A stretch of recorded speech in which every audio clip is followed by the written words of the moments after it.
Guys, we have another piece of news. They say yesterday Roberto Carlos narrowly escaped a heart attack. He underwent a full-body MRI scan. They found out that his heart is functioning with reduced capacity and he needs immediate intervention.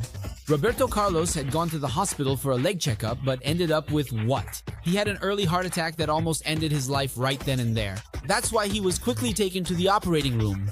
He underwent surgery, and I have to say, it was almost miraculous how he narrowly escaped the danger of a heart attack. You go in for your leg, but then you realize your heart isn't working properly, it's not beating right. Honestly, God really had mercy on Roberto Carlos. Seriously, God must have really loved him. There must have been a lot of prayers behind him too. Now let's move on to some transfer news and team updates. First of all, Darwin Nunez is barely noticed at Al Hilal and wants to leave the club in the winter transfer window. He has even offered himself to Juventus. After Vlahovic's injury, the other strikers who were signed this summer, like Xerxes and Openda, haven't performed very well, so Juventus would also welcome Nunez. Of course, it's a win-win deal. Nunez wants to play in the World Cup, but his salary is very high.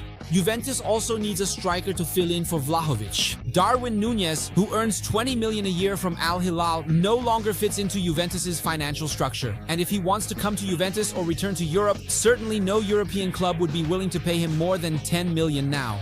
This season, in 13 games for Al Hilal, he has recorded 5 goals and 3 assists. I promise you, if he had played these same 13 games in Europe, it wouldn't have been 5 goals and 3 assists. It would definitely have been 2 goals and 3 assists. Maybe Darwin Nunez's value on Transfermarkt is 35 million, and the media have reported that he wants to leave Al Hilal. Of course, he doesn't even play, so that, for example, Al Hilal's head coach would say, "No, brother, don't go, stay here.